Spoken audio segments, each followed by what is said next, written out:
Hello everyone, today I am setting up my Dimplex Optimyst fire. I have got the Bayport, which is also marketed as the Evandale Optimyst fire.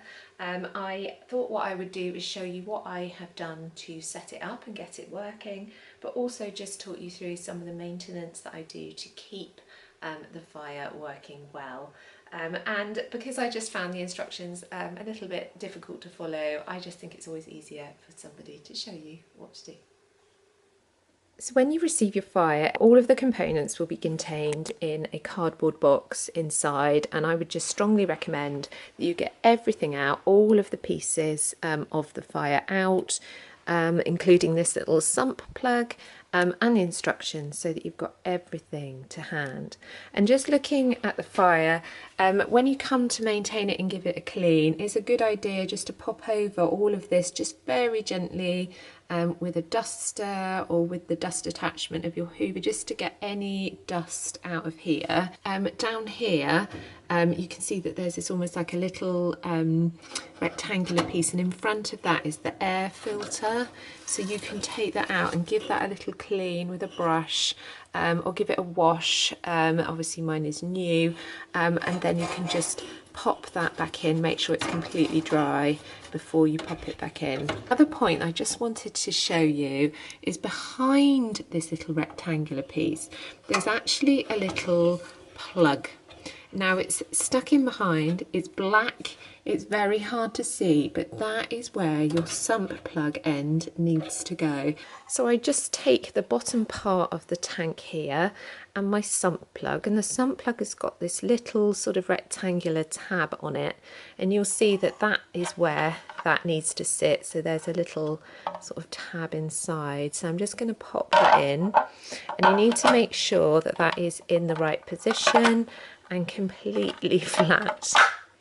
There we go. So when you pop the tank in, this is a little slot here, and that is where you can make sure that your little wire goes through. That makes sure that you're not going to crush that wire on the top of the tank. This goes into the fire, and there's really only one way that this can fit. So you just literally pop it in. Now when you come to maintain the fire and give it a clean, all of that obviously needs to come out, and I cleaned this with a little bit of washing up liquid and give it a really good dry. The same with the sump plug, I give that a really good clean. I just go around it with a toothbrush, just make sure that it's completely clean and dry before I put it back in again. And this is the point that kind of foxed me. So there is this little wire on the end of the sump plug, and this is what needs to go into that plug that I mentioned that you literally can't even see, because it's the same colour, it's black and the same as everything else. So I just took a moment to find where that needed to go, and that has actually, I don't know if you can see, but that has actually gone in now, but it is incredibly hard to see, and I found that difficult to find on the instructions. And so just make sure now that the wire isn't being crushed anywhere, and make sure it's gone down into that slot. So then you're taking this top piece of the fire, and this sits on here. It's got two little tabs on it, as I mentioned, and they just push in to the tabs. That one's already clicked in. So now you're ready for the tank. For this I use filtered water, as is recommended. I've got a Brita water filter, so I just fill this up with water, and then I just pop the little plug in. Now when it comes to maintaining it, I do again put a little bit of washing up liquid in there, give it a swish round, give it a shake with the plug on, and clean it out, rinse it out several times so there's no washing up liquid left, and then I refill it with the filtered water before I fit it back into the tank. So the water tank is now full of the filtered water. This is actually upside down at the moment, so that needs to sit inside the tank, and I did feel a little bit nervous about doing this basically when I first did it, basically because the water is going to come out and actually go down the bottom of the sort of the white tank. So again, I did feel nervous, electricity, water and all of that, but it's completely fine, it worked fine. So I take the tank, it's not going to drip out until it actually sits into the tank. So this is where I became nervous about whether I've done this right. So you can see now that some of the water is going down into the tank. So that's exactly what's supposed to happen. Then you take the fuel bed, which is this piece, and pop it in on top. Okay, and then the fire is ready to go. So I'm now going to turn on the fire. I actually completely unplugged it, and I would recommend that when you're giving it a clean and everything. So I'm now going to plug it in, turn it on, and I'll show you how I got it set up for the first time. So the fire can be set up with the remote control and controlled with the remote control, but I'm just going to show you on the main body of the fire just to get it started. So just press the little standby button. Obviously the lights have come on. I haven't got any heat at the moment. I can choose to have heat by pressing the mode button and then go to the plus, that's low, so the heat will start coming out of here. And actually, again, when you maintain it, what's quite nice, you can see that there's a little fan here, and you can just go over that with the hoover and just make sure that there's no dust on it. There is obviously a little bit of noise, which you would expect from a fan heater. And if you wanted the higher heat level, you just press plus, go back to that mode and press plus, and that will take you to the high power mode. But you don't need to have the heat on at all to have the flames going on the fire. I'm just going to turn that off at the moment because I don't need that. Now, as far as the fire and the flames are concerned, if you go to the fire button, so press it a couple of times, then you can see you've got different levels. Now, it takes about 45 seconds for the fire, for the little flames to get started. And if I just pan up, sorry, so it's on F2, you can see that already the flames are starting to come up. I'm just going to turn that up. Perhaps I'll go to about I'll go to the highest, which is F6, and you'll see that the flames are starting to come up. This is completely safe. I can stick my hand in it. In fact, this stays completely cold, which is brilliant with the kids and everything. Now, you can have the flames on as they are, or you can have them with the heat going, but I actually quite like the fire when it has the lower level of steam, so I would prefer it around a 2 or a 3 sort of maximum personally for the flame effect. I just sometimes think the 6 is a bit too much.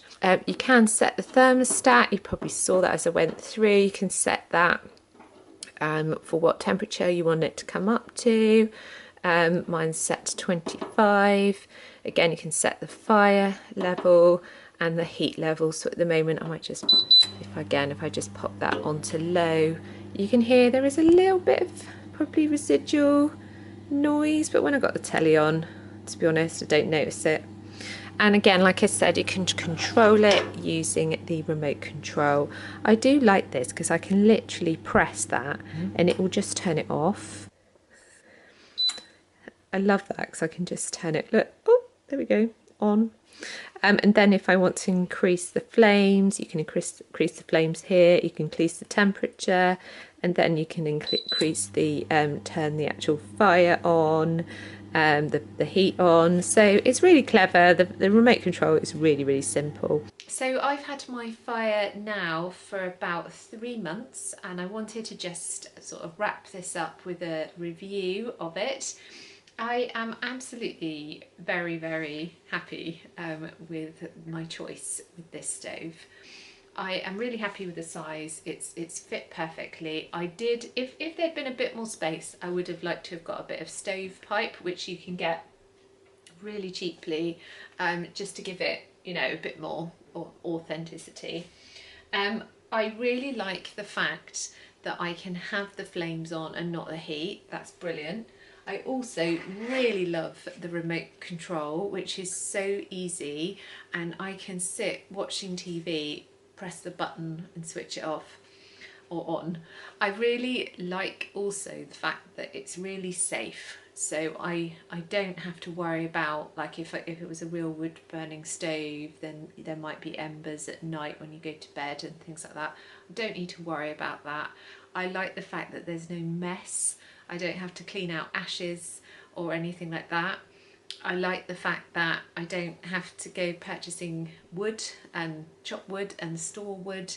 It's just always ready to go. So actually, for me, it's far less work. The other thing, which I am mindful of course, is that there's also no harmful particles sort of released into the air.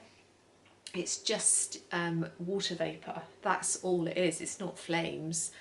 So there's nothing harmful at all, no emissions at all from the stove. So it does give you that peace of mind.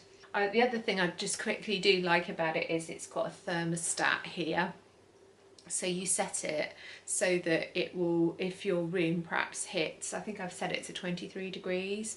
So if the heater's on and the room gets to that temperature, it just shuts off, which is great, because obviously then you're saving electricity. In terms of drawbacks, obviously this isn't a real fire. It can't be, but I think it is fairly authentic, and actually over Christmas and things like that in the winter, it's just lovely. I love having that kind of cozy look.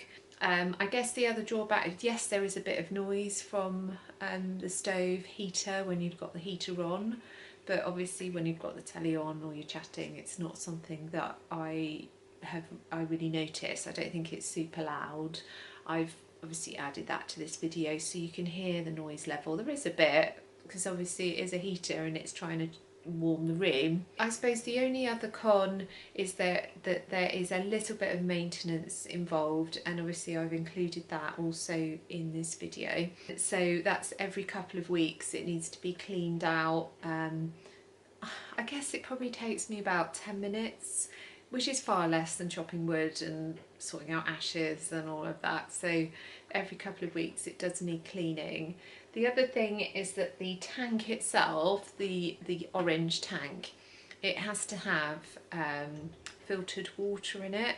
So I mean, luckily I had a Brita water filter and I just use that to fill the tank. So it won't just take normal tap water. I think it does in some countries, but not here in the UK. So that's the other thing, is then I'm purchasing the Brita water filters every month, so that I can fill up the fire. I mean, obviously when it gets to spring I probably won't have it on, so I wouldn't be using the filtered water. So, you know, it probably balances out. Obviously, if you're not going to use it for any more than 2 weeks, the other thing you have to do is clean it out and dry it out. So emptying all of the pieces, making sure that everything's dry, pop it all back together, and then you know that it's going to work the next time that you switch it on. I hope this video has helped some of you, particularly if you're deciding whether to buy an Optimyst fire. I absolutely love ours. If you're new here, then don't forget to subscribe, and I'll be seeing you again soon. Bye!